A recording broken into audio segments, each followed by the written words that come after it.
Thank you for standing by. Welcome to the Merck Co. Q2 Sales and Earnings Conference Call. At this time, all participants are in a listen-only mode until the question and answer session of today's conference. At that time, to ask a question, press star 1 on your phone and record your name at the prompt. This call is being recorded. If you have any objections, you may disconnect at this time. I would now like to turn the call over to Mr. Peter Dannenbaum, Vice President, Investor Relations. Sir, you may begin.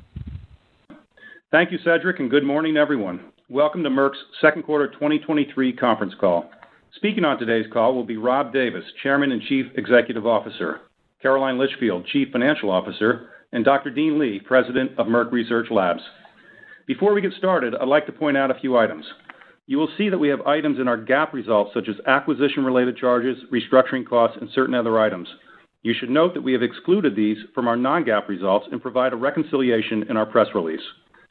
I would like to remind you that some of the statements that we make today may be considered forward-looking statements within the meaning of the Safe Harbor provision of the United States Private Securities Litigation Reform Act of 1995. Such statements are made based on the current beliefs of Merck's management and are subject to significant risks and uncertainties. If our underlying assumptions prove inaccurate or uncertainties materialize, actual results may differ materially from those set forth in the forward-looking statements. Our SEC filings, including Item 1A in the 2022 10-K, identify certain risk factors and cautionary statements that could cause the company's actual results to differ materially from those projected in any of our forward-looking statements made this morning. Merck undertakes no obligation to publicly update any forward-looking statements. During today's call, a slide presentation will accompany our speakers' prepared remarks. These slides, along with the earnings release, today's prepared remarks, and our SEC filings, are all posted to the Investor Relations section of Merck's website. With that, I'd like to turn the call over to Rob. Thanks, Peter. Good morning, and thank you for joining today's call. We continue to make great progress in bringing forward compelling science to help address the world's most urgent unmet medical needs. Thanks to the unwavering commitment and discipline of our global teams, we're advancing our innovative pipeline and executing operationally in support of our key growth drivers. Our science-led strategy is generating innovations that save and improve the lives of patients and animals around the world, and is delivering strong underlying growth for our business. We're building on our strong track record and advancing our strategic priorities. We're progressing our deep pipeline, including sotatercept, for which we have completed our FDA submission, and augmenting it with further strategic business development, where we can add value by applying our clinical expertise and leveraging our global scale to accelerate broad access to patients. An excellent example of this is our acquisition of Prometheus Biosciences, which we completed in June. We're now actively integrating the talented team and are moving with speed toward initiation of a phase 3 clinical trial. The addition of Prometheus significantly strengthens our presence in immunology, an area with substantial unmet medical need, and builds on the significant scientific insight we have gained in immuno-oncology. It also brings us a potential first-in-class, best-in-class novel TL1A inhibitor, which provides us the opportunity to transform the standard of care in a patient population suffering from debilitating immune-mediated diseases. With the foundation of great science and the legacy of commercial excellence, we're well positioned to deliver sustainable value over the long term. Focusing now on the short term, we delivered strong underlying growth, excluding the year-over-year decline in Lagevrio sales, led by robust demand across key growth drivers in oncology and vaccines. We remain confident in our outlook for the remainder of 2023, which Caroline will address in just a moment. Moving to our research organization, our promising late-stage pipeline continues to demonstrate tangible and impactful benefits for patients across a broad range of diseases. In oncology, we highlighted data from our expansive pipeline at ASCO, including for Keytruda in earlier stage lung cancer. The strong results of KEYNOTE-671 for the neoadjuvant and adjuvant treatment of patients with non-small cell lung cancer support our aspiration to fundamentally shift the way cancer is managed by developing treatment regimens in the earlier stage setting where the potential for better outcomes is higher. Additionally, we're leveraging Keytruda's wide-reaching benefit across a range of cancer types to identify and bring forward promising new candidates. At ASCO, we shared positive data for Keytruda in combination with V940, our investigational individualized neoantigen therapy in collaboration with Moderna, in the adjuvant treatment of melanoma. And promising data was also presented by our partner Kelun Biotech for MK-2870, our TROP2 ADC, in non-small cell lung cancer. Each of these novel candidates offer a glimpse into the future of cancer care and the potential to meaningfully improve outcomes for patients. We have also made progress outside of oncology.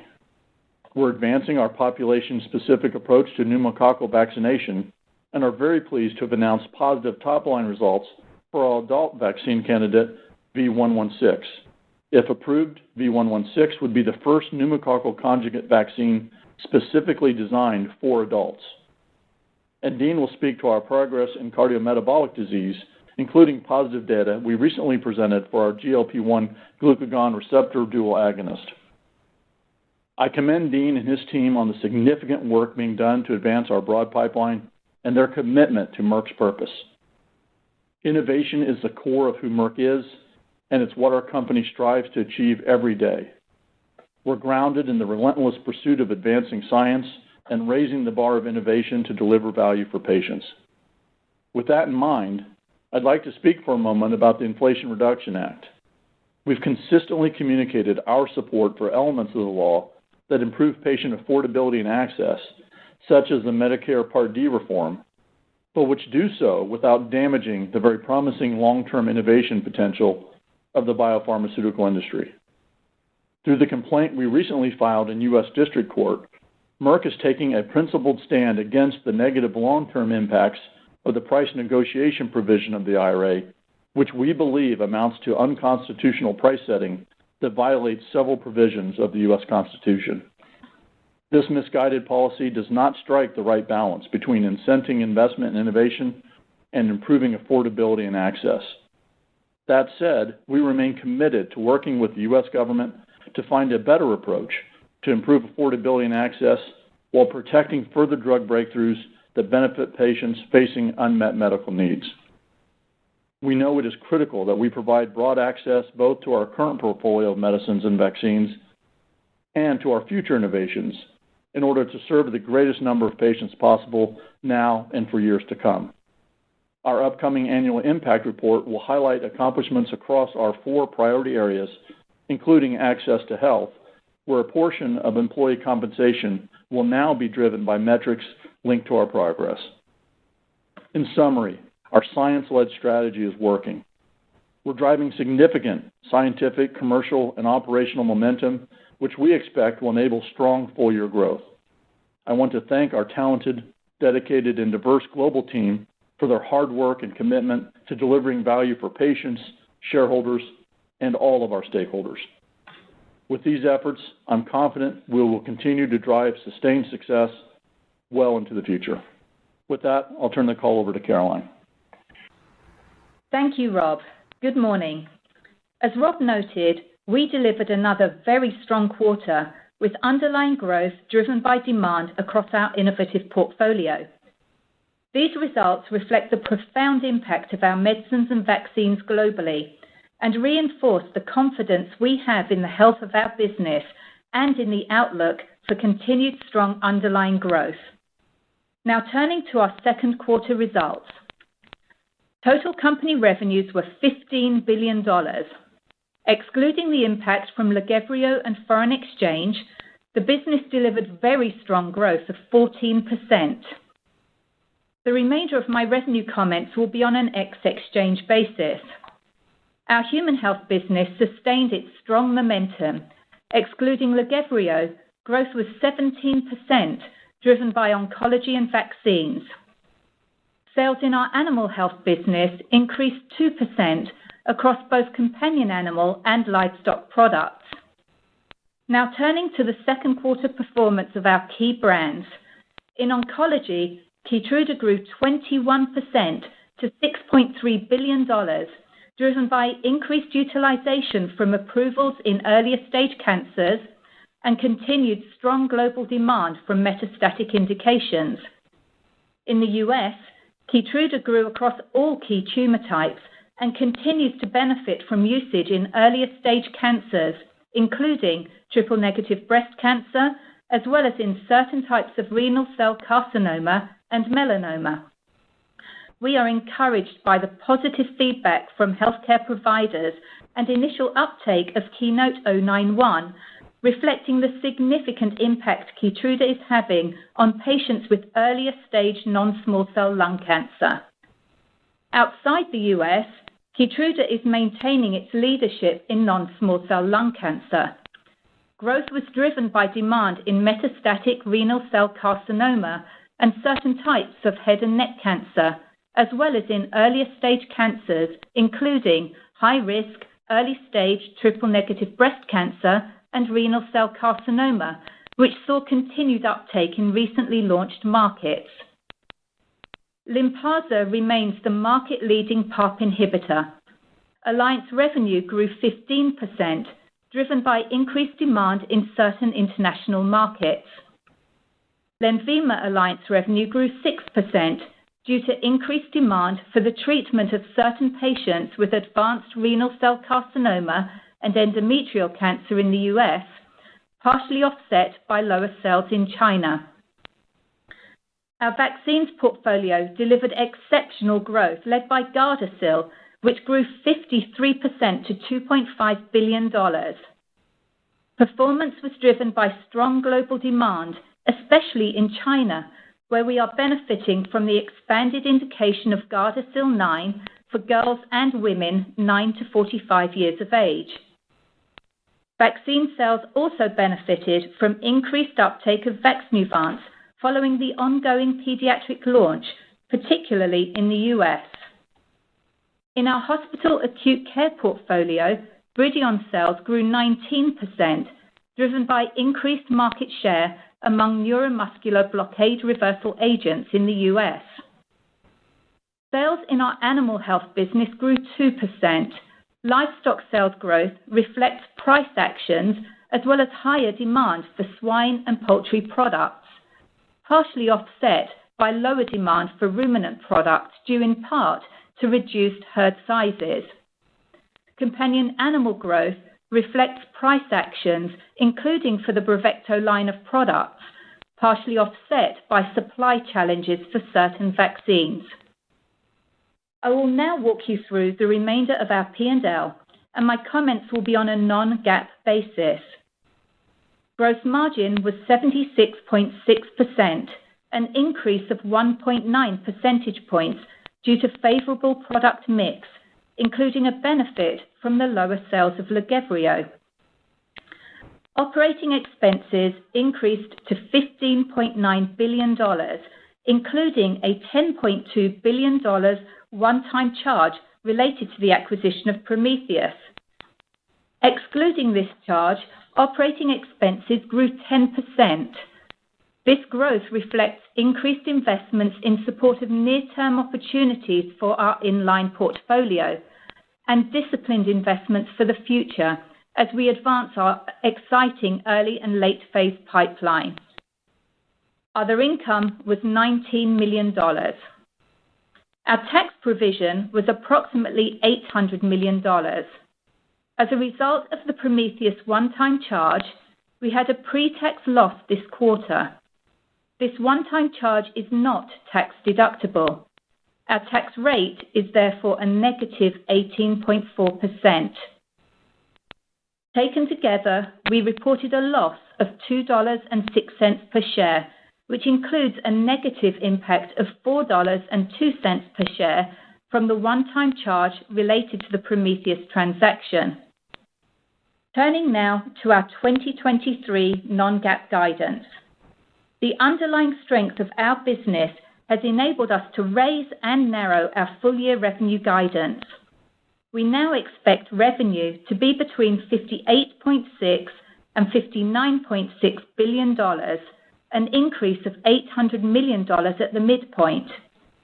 This range reflects strong underlying year-over-year revenue growth of 10 to 11%, offset by the expected lower sales of Lagevrio, which we continue to estimate to be approximately $1 billion this year, and an approximate 2 percentage point negative impact from foreign exchange using mid-July rates. Our gross margin assumption is unchanged at approximately 77%. we now estimate operating expenses to be between $34 and $34.6 billion.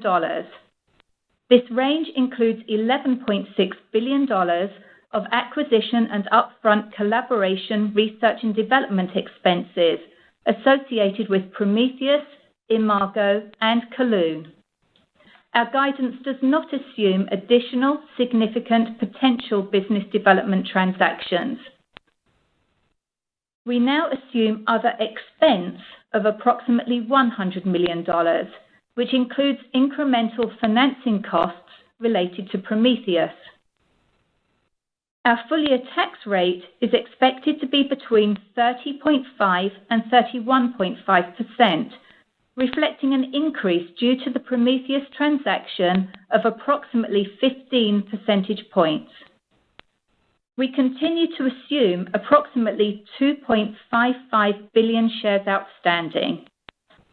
Taken together, we expect EPS of $2.95 to $3.05, which includes the one-time charge for Prometheus and a negative impact from foreign exchange of approximately 5 percentage points versus 2022 using mid-July rates. Recall, our prior guidance range was $6.88 to $7, which we noted at the time excluded Prometheus. Had we included the $4.02 one-time charge and an estimated 14 cents to advance the assets and financing costs, our prior guidance range would have been $2.72 to $2.84, with a midpoint of $2.78. Our current guidance midpoint of $3 represents an increase resulting from the strength in our business of approximately 24 cents, partially offset by an incremental headwind from foreign exchange of approximately 2 cents.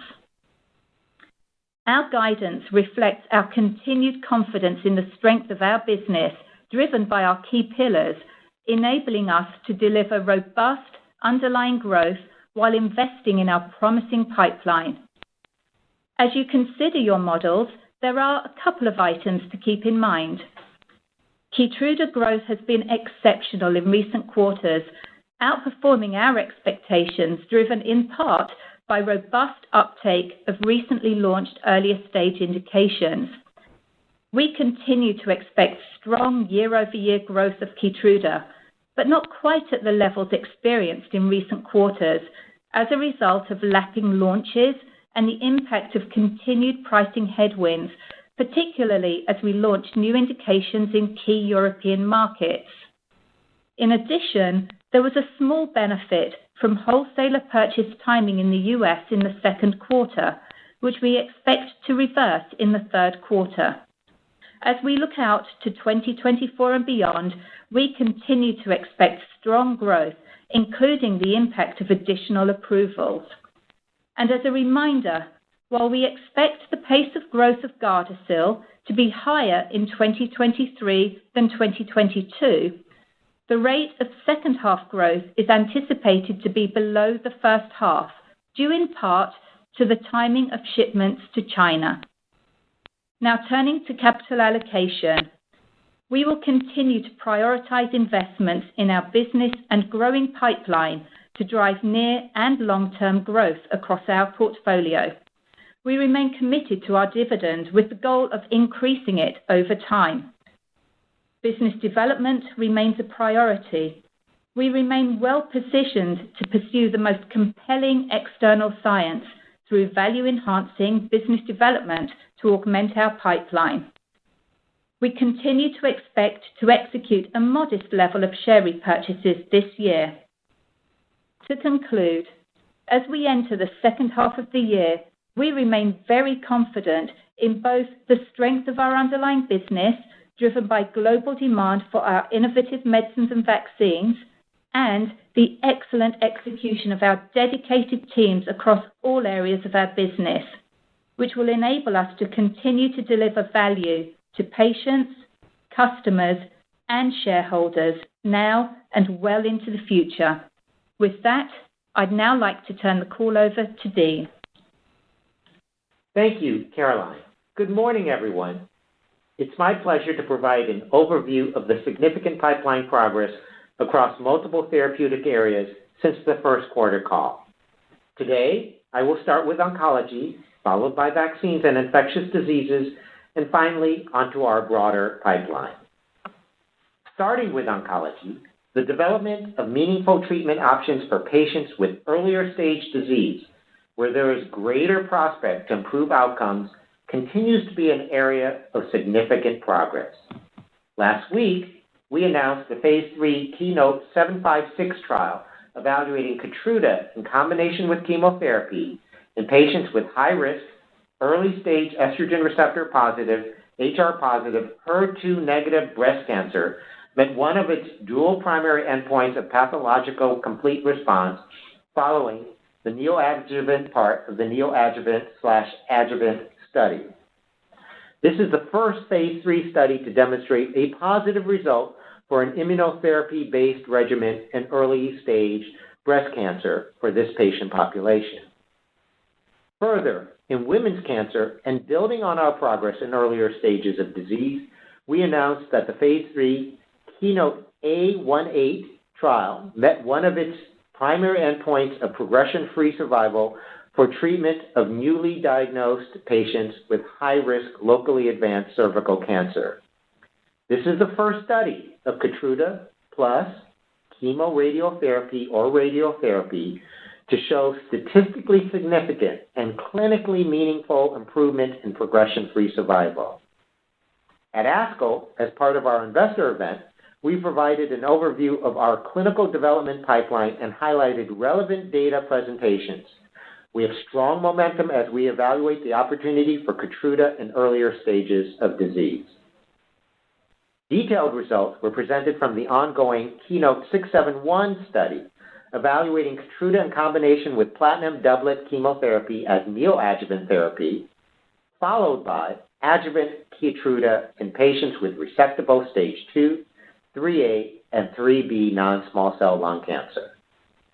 Treatment with Keytruda and chemotherapy before surgery, followed by Keytruda monotherapy after surgery, reduced the risk of disease recurrence, progression, or death by 42% versus preoperative chemotherapy alone. Subgroup analysis showed a consistent response regardless of PD-L1 expression, histology, and stage of disease. The PDUFA target action date is October 16th. With the approval of Keynote 091 as treatment after surgery and adjuvant chemotherapy, along with the potential approval for Keynote 671 as treatment before and after surgery, Keytruda will provide the optionality to benefit more patients with earlier stage non-small cell lung cancer. Further data were also presented for Keynote 942 from our Phase 2b study of Keytruda in combination with V940, an investigational individualized neoantigen therapy in collaboration with Moderna. The study showed a 65% reduction in risk of distant metastasis or death in patients with resected stage 3 and 4 melanoma compared to Keytruda alone. We are eager to build upon these findings and have started enrolling patients into the registrational Phase 3 trial for adjuvant treatment of high-risk stage 2B to 4 melanoma, with plans to expand the program to additional tumor types, including non-small cell lung cancer. Finally, data presented for MK-2870, our investigational anti-TROP2 antibody drug conjugate licensed from Gilead Biotech, showed encouraging anti-tumor activity in patients with relapsed or refractory locally advanced or metastatic non-small cell lung cancer, regardless of TROP2 expression level. We are advancing a broad clinical development program for this candidate with global Phase 3 trials scheduled in lung cancer and additional tumor types. On the regulatory front, Lynparza, in combination with abiraterone and prednisone, was approved by the FDA for the treatment of adult patients with BRCA-mutated metastatic castration-resistant prostate cancer, an important area of unmet need.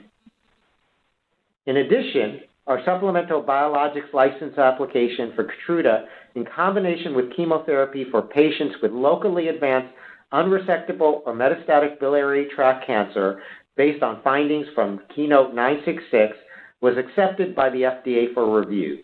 The PDUFA target action date is February 7, 2024. We also announced new data from Keynote 811, which demonstrated KEYTRUDA in combination with trastuzumab and chemotherapy showed a significant improvement in progression-free survival for the first-line treatment of HER2-positive advanced gastric or gastroesophageal junction adenocarcinoma in patients whose tumors were PD-L1 positive. Merck has discussed these findings with the FDA and is working to update the current indication for KEYTRUDA. In addition, based on the data from Keynote 811 study, we received a positive opinion from the European Medicines Agency's Committee for Medicinal Products for Human Use. Turning to vaccines and infectious disease, we have taken a thoughtful and evidence-based approach to establishing a pipeline of pneumococcal vaccine candidates to address the specific needs of different populations, including infants and children, healthy adults, and at-risk subgroups, starting with Vaxneuvance and now continuing with V116, our investigational 21-valent pneumococcal conjugate vaccine for adults. V116 has potential to expand disease coverage to help protect against invasive pneumococcal disease in more than 85% of individuals 65 and older, based on 2019 pre-pandemic CDC data. V116 includes 8 serotypes not currently covered by approved pneumococcal vaccines, which are responsible for approximately 30% of invasive pneumococcal disease in individuals 65 and older based on the same data. Last week, we announced positive top-line results from 2 phase 3 trials evaluating V116. The STRIDE-003 trial demonstrated statistically significant immune responses in vaccine-naive adults compared to PCV20 for serotypes common to both vaccines, and the STRIDE-006 trial demonstrating that V116 was immunogenic for all 21 pneumococcal serotypes in the vaccine among adults who previously received a pneumococcal vaccine at least 1 year prior to the study. We are eager to share these findings and plan to present detailed data at an upcoming medical conference. As Rob noted, if approved, V116 would be the first pneumococcal conjugate vaccine specifically designed to address the serotypes that represent adult pneumococcal disease.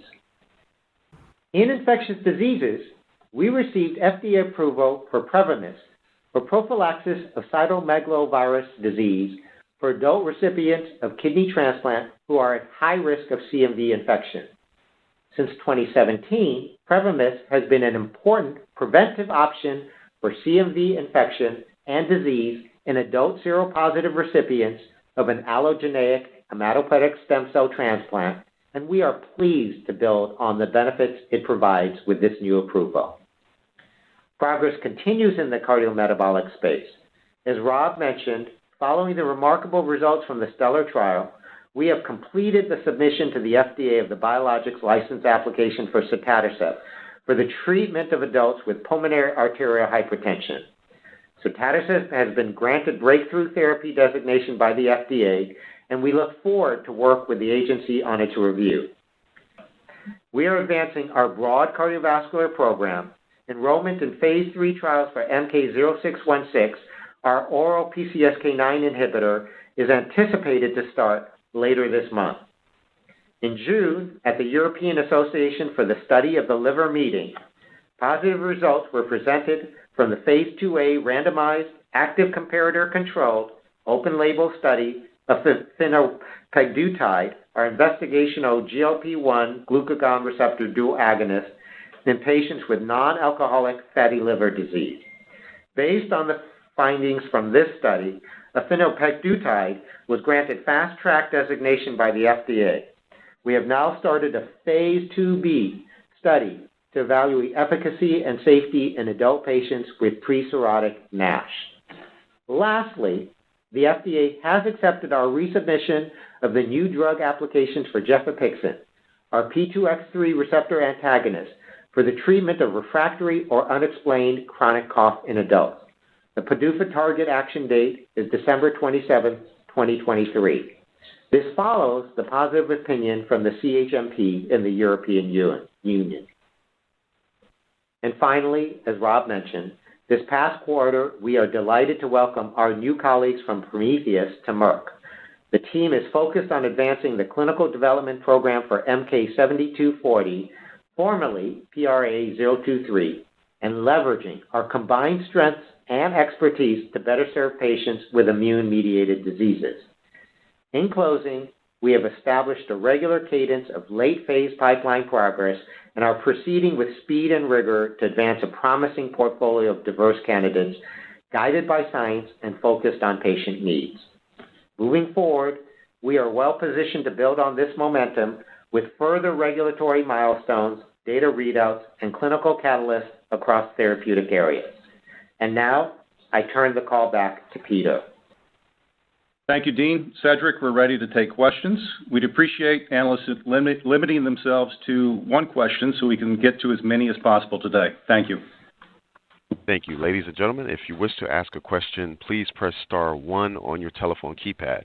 You may withdraw your question at any time by pressing star 2. If you're using a speakerphone, please pick up the handset before pressing the numbers. Once again, if you have a question, you may press star 1. Okay, and our first question comes from Jeff Meacham with Bank of America. Your line is open. Hey, guys.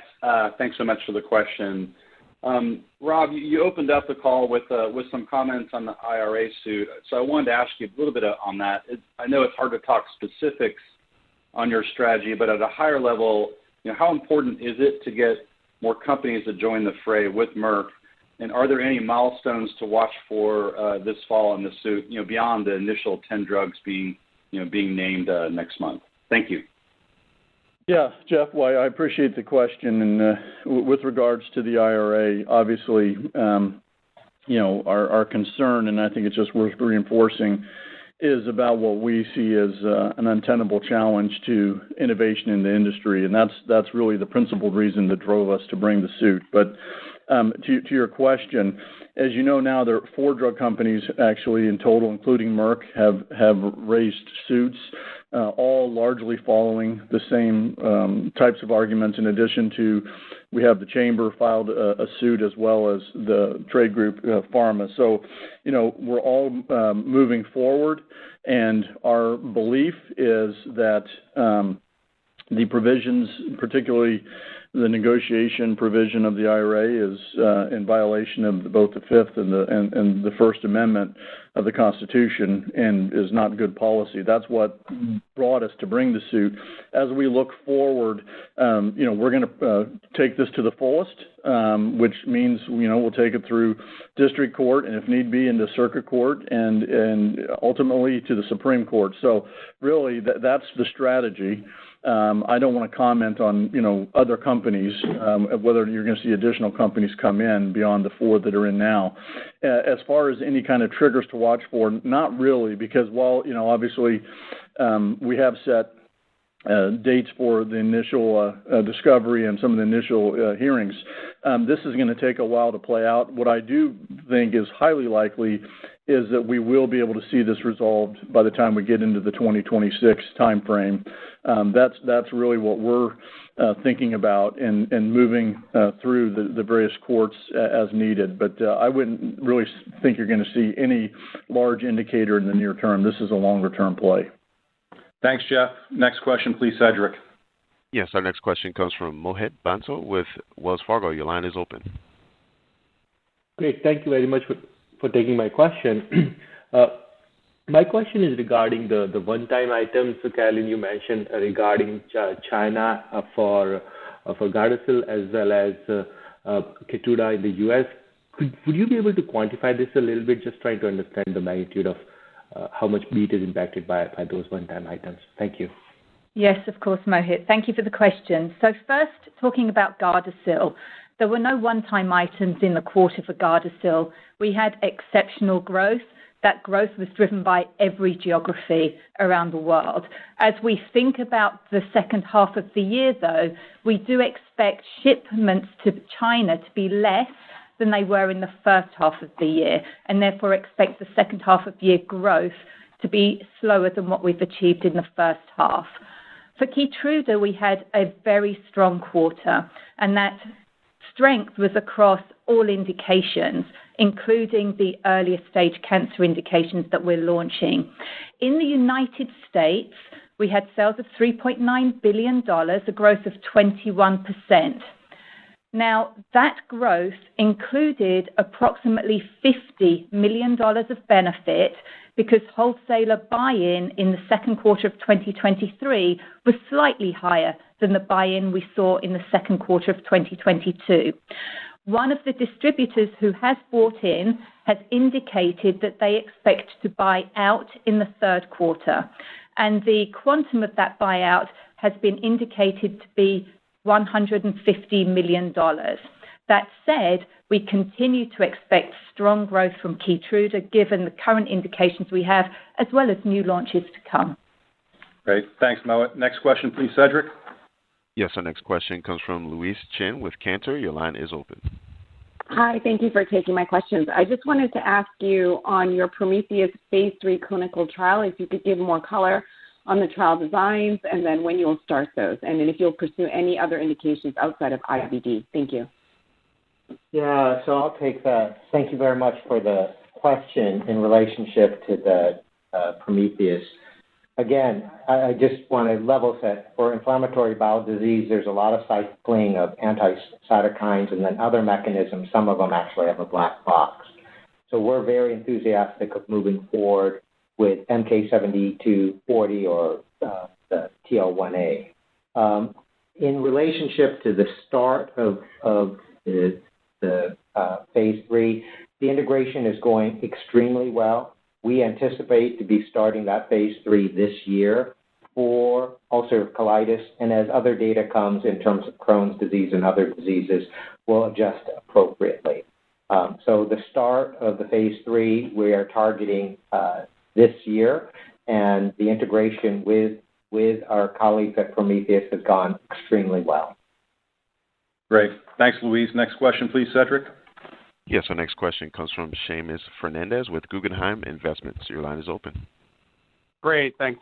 My question actually is on the pneumococcal vaccine, V116. Dean, just hoping that you could clarify for us what statistically significant means, and if that actually implies superiority on individual serotypes, superiority on a new metric that perhaps could be an overall superiority to Prevnar 20 in the STRIDE 3 results, or if this is simply implying that it was statistically significant because it met the non-inferiority margin. Just trying to get a little bit more clarification there. And as a follow-up to that, just wanted to get a better sense of if you believe the data, as it sits today, opens up a meaningful opportunity in international markets where national immunization programs have been reluctant to use pneumococcal vaccines in the adult setting, largely because of herd immunity. Thanks. Yeah, thank you so much. So I'll just, at a top line, just say I am pleased with the data, and it gives me confidence in the path forward for V116. It's not just the data that's going to be presented. The data is going to be presented relatively soon at a international conference, but it's also the path to regulatory approval and eventually in the U.S. to ACIP. So this data is strong, and I just would recount that if approved, as you point out, it would be the first adult-specific pneumococcal vaccine, and it covers 85% of all invasive pneumococcal disease in adults greater than who are older than 65. The way that I think about the vaccine, it's a 21-valent, is that there's 10 shared with PCV20, and there's 11 uniques with PCV20. And as one looks at the data that will be coming out, one would see that in the shared one, the question always in the shared one is how does it compare with the shared ones with PCV20? And in that situation, it has met the non-inferior boundaries, and so I want to be clear about that. Clearly, the 11 unique serotypes are unique to V116, and so the issue for that is whether they're statistically significant, whether they're clinically meaningful, and I'm confident as we move forward that will become clear. It's really hard to talk about superiority or anything like this when you're talking about 11 unique serotypes. But I just want to step back because you sort of touched on it a little bit. It validates the strategy of having an age-appropriate serotype coverage. Just to remind everyone, V114 is at 15-valent. It has 22F, 33F, and has improved immunogenicity for serotype 3. And most importantly, it provides infants protection within the first year of life. So that's how we thought about that age-appropriate serotype coverage. And then V116 clearly is 21-valent, 85% invasive pneumococcal disease, and then is driving towards the adult market. But I'll turn it over to Rob to give some view of the prospects commercially, how we see it. Yeah, no, thank you. Thanks, Dean, and thanks, Seamus, for the question.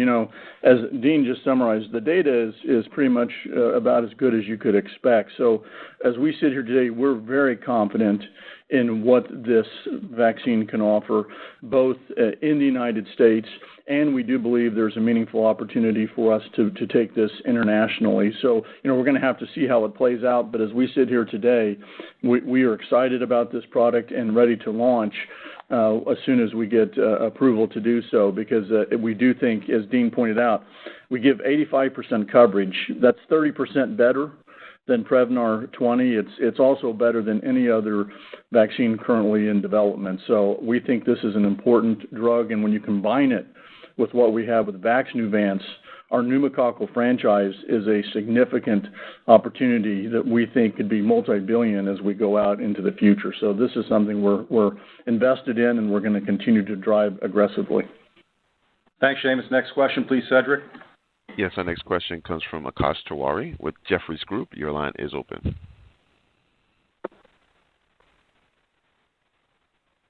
Sorry, Jeffrey, your line is open. Hi, can you hear me? Yes. Yes. Okay, good. So prior to Prometheus, you guys had a pretty limited presence in immunology. Is there any urgency to build out that part of the business externally via BD? And does your team have any view on the FcRn inhibitor class, how large it may end up being over time, and how maybe one of those assets could fit strategically with your plans in this category? Thank you. Yeah, Akash, thanks for the question. I'll let Dean speak to the science side of this, but from a business perspective, we actually have had a presence in immunology. You might recall that across Europe and outside the United States, we sold Remicade.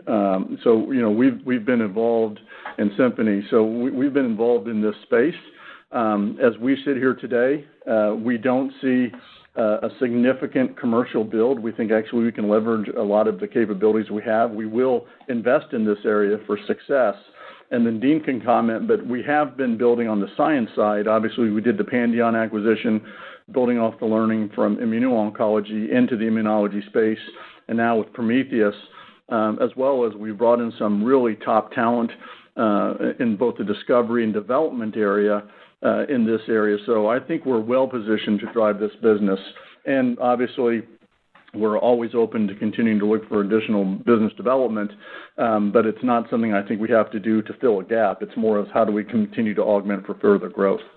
Yeah, I'll just answer scientifically. I mean, what we've done with external partnerships, or I should say acquisitions with Pandion and Prometheus, it should be very clear how interested we are in those fields. I would also note that each one of them has a lead compound that the focus is, but there are also follow-on compounds that come through that will be important. And especially in relationship to both of them, Prometheus and Pandion, we've been blessed by the fact that many of those top talent have chosen to continue with us. So we're very confident in this build. The other point that I would make is that separate to those external, there is an internal pipeline that is moving reasonably fast and will become, more clear in the clinical space in the next 2 years as well. Great. Thanks, Akash. Next question, please, Cedric. Yes, the next question comes from Chris Schott with J.P. Morgan. Your line is open. Great. Thanks so much. Just a clarification of an earlier question and a follow-up. Just on Keytruda and growth moderating in the second half, I guess in addition to the U.S. wholesaler dynamic, I think you mentioned some EU price pressures. I just wanted to clarify, is that something incremental that you're expecting in the second half or more just a continuation of pressures you're already seeing in the first half of the year? And then my other question was just on business development, just more broadly. The company's been pretty active over the past 12 to 24 months. I guess what are just the priorities at this point? And should we think about a pause in activity post-Prometheus, or is it really still full speed ahead in terms of looking at further transactions? Thank you.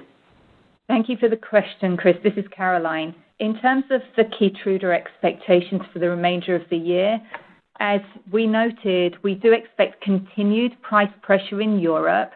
Two elements to that. The first is as we continue to launch new indications, we will see likely price reductions as we launch those new indications, but we'll see volume growth as we impact more patients and therefore drive revenue. We also do have the impact of some austerity measures or changes in reimbursement measures in some of our European countries, specifically in Germany with the shortening of the AMNOG review timeline, as well as in the UK with the VPAS. So as we look forward, we do see that those pricing headwinds sustain, but we are confident in the continued growth that we will drive for Keytruda. Yeah, and Chris, on the business development question, as Caroline noted in the prepared remarks, we continue to have ample firepower to do deals. And while I can tell you I feel very confident, and I know the team feels very confident about the progress we're making with our internal pipeline and with the BD we've already done. If you look forward, we're going to be, we've either recently announced or will be announcing a number of important phase 3 assets across oncology, with basically every area of the business, cardiometabolic, what we see in vaccines, as well as important upcoming launches. We've talked about V116 data, sotatercept. We can go down the line. So I feel very good about the progress. That being said, we continue to have a priority to do business development, so you should not necessarily expect a slowdown.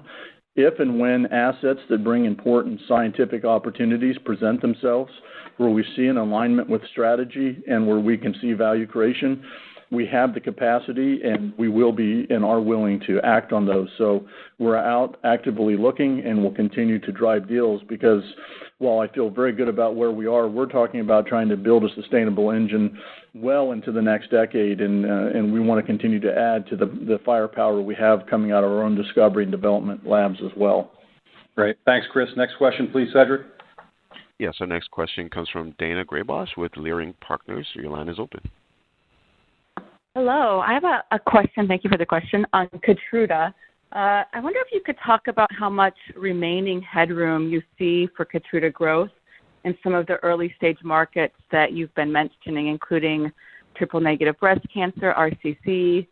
I believe it's probably stage 2 melanoma and lung cancer, both in the U.S. and outside the U.S. Yeah, so I'll start and Caroline can add in if I miss something here. But the high-level answer is we see a lot of room for continued growth, both in early-stage cancers, the ones where we have current indications, and importantly, ones that are still coming.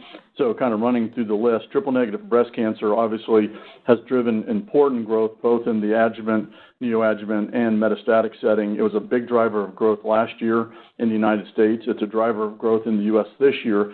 That will slow into next year in the U.S., but we're seeing it picking up outside the United States because we're at an earlier phase in the launch across the world. So that will continue to be an important area.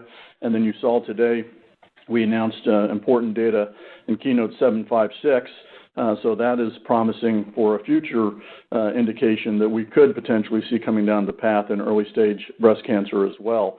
If you look at lung cancer, we continue to expect growth. In fact, we're growing in lung cancer now, both internationally and in the U.S. But importantly, what's going to drive growth longer term is as we continue to penetrate into earlier lines of therapy. Obviously, we're early in the launch of Keynote 091 in the United States and in certain markets outside the U.S.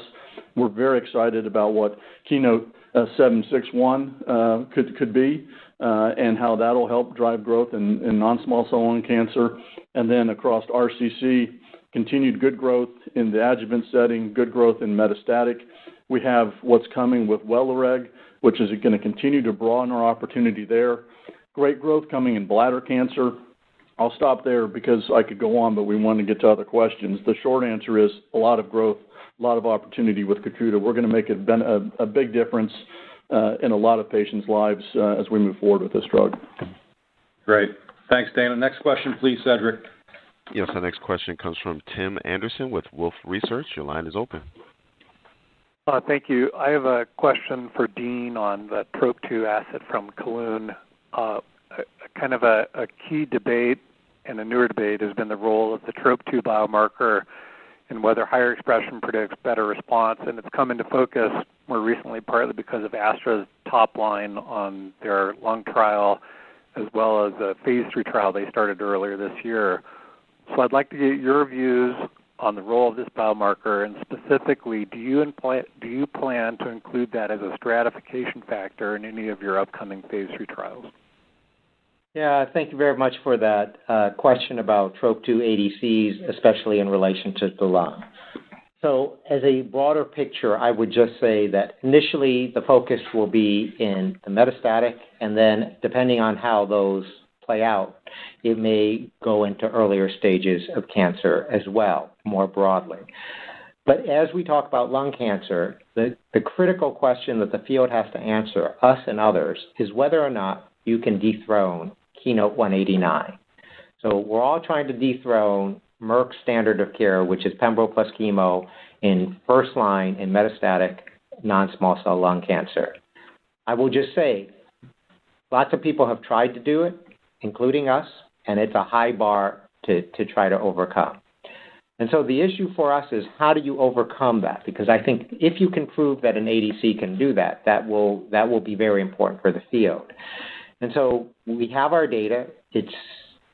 We are very comfortable with the safety, but we think that it may be important to maximize the impact of that TROP2 ADC so that you can give something meaningful benefit over Keynote 189. So I think the biomarker could be important if what you're trying to do is displace Keynote 189, because Keynote 189 is a high bar to beat. Great. Thanks, Tim. Next question, please, Cedric. The next question comes from Chris Shibutani with Goldman Sachs. Your line is open. Thank you very much. With sotatercept, you acknowledged the progress with the filing completed in the third quarter here. Could you just remind us in terms of what your expectations are for potential label, any nuances here, in particular with regard to secondary endpoints that you think would be meaningful from a commercial standpoint? And then recognizing that you have had some commercial footprint, what should we think about in terms of what's going to be required with a potential launch in 2024? And similarly with reimbursement for a new product, what should we think in terms of the cadence? We do recognize that physicians have been quite aware and enthusiastic about the data. Thank you. Yeah, so let me take the science part of that, Chris. In relationship to sotatercept and the STELLAR trial, I think the label in the U.S. will be reasonably clear and follow that of what the STELLAR trial is. I think one of the things that was really important is that when we declared it, we didn't just declare 6-minute walk. We declared time to clinical worsening and death, which was really important because I think that creates a different scenario for us than what we had predicted previously in our ability to go to markets outside of the U.S. So I think that will be in the label within the FDA, but I think where it's important is it may change the speed with which the international markets adopt sotatercept. I hope that gives you that general sense. But, you know, as we move this forward, we are looking, and I think we've said previously that we would have the file complete, and I think given the general sense, we thought that we would be launching, at least within the U.S., in the earlier part of 2024. Yeah, Chris, this is Rob. So on the question of our infrastructure to support a launch, we're actually well positioned. I would remind you that we currently market Adempas outside the United States. That is in PAH. So outside the U.S., we're going to be able to leverage our relationships and our infrastructure there. We're obviously will add to it. And then in the United States, this is, in its first indications anyway, more of a rare disease. You're looking at about 150 specialty centers in the United States that actually prescribe this. So we're not talking a large commercial footprint. This is more of a rare disease type of launch. And we've been focused on building out capabilities, particularly as we think about medical affairs, science liaisons, and how do we manage the relationships, kind of the complex journey of patients facing these diseases with their physicians. A lot of work is already underway, so I'm quite confident we'll be prepared for a launch both in the U.S. and outside the U.S. because, as Dean mentioned, our belief what this can be globally is much bigger than when we originally did the deal, given what we expect to be the label we will see. As far as reimbursement goes, to your point, this drug, especially in the United States, is very well known. The specialists in the area already understand it. They're already waiting for it. We know there are patients waiting for it. So I think you could expect a pretty fast uptake of the drug, especially in the United States. Outside the U.S., we're going to have to drive for reimbursement. That'll take longer, but I think in both cases, our expectations and confidence in both the speed of uptake and the potential total volume or total revenue potential of this drug is more significant today than when we did the deal, just given the strength of the stellar results and what we continue to expect. So we're quite bullish on this. Great. Thanks, Chris. We have time for a couple more questions, please, Cedric. Yes, our next question comes from Andrew Baum with Citi. Your line is open. Thank you. A clarification from Dean and then a question for Rob. So just regard to the previous question about TROP2, just so I'm clear, do you plan to stratify or select for TROP2 expression in your first and second line outcome trials, particularly for those patients without actionable genomic mutations? So are you actually going to stratify or select within the trials aimed at that patient cohort? And then second for Rob, if your efforts to repeal or amend the IRA are unsuccessful, would you delay the launch of your oral PCSK9 until you have outcome data in hand? Many thanks. Yeah, so let me just take care. I don't want to get too ahead of what's on clinical trials, but as I've emphasized, especially when we're thinking about first-line non-small cell lung cancer, given what we think is standard of care, we think that it will be important to review that in the setting of a biomarker selection. And I just kind of want to leave it at that. The precise design will come out as the teams actually roll it out. But we think that, as I've said before, the biomarker strategy will be very important for our push of TROP2 ADCs into lung cancer. Yeah, and on the question of how we think about the oral PCSK9 and would we delay for an outcome study, I think it's too early to make that kind of decision because, frankly, how we think about the outcome study and whether or not and what kind of label we get before we have an outcome study is still something we're working through. So we need to understand the label. We need to understand the timing of the outcome study. And until I know all those points, I wouldn't want to, get ahead of where we would be. So more to come. We got some time on that one. Thank you, Andrew. Last question, please, Cedric. Yes, and our last question comes from Steve Scala with TD Cowen. Your line is open. Oh, thank you so much. Question for Dean on the Keytruda data in peri-adjuvant ER-positive breast cancer. Should we expect the EFS to read out well before the Keytruda LOE so the commercial opportunity can be realized? How do you think it stacks up to CDK4/6 inhibitors in the adjuvant setting? And is there potential to file for neoadjuvant approval in the meantime? Thank you. So I'll just step back a little bit. So the Keynote 756, as you've noted, is in ER-positive, HER2-negative. It's earlier stage. It is neoadjuvant/adjuvant. We've given, based on the data that we've given in a press release, that it's past CR in relationship to an interim. As you know, EFS is already event-based, and so the question is how fast do you accrue events in relationship to that. And Our hope is the answer to your question is yes, but we will just have to see because they are event-based.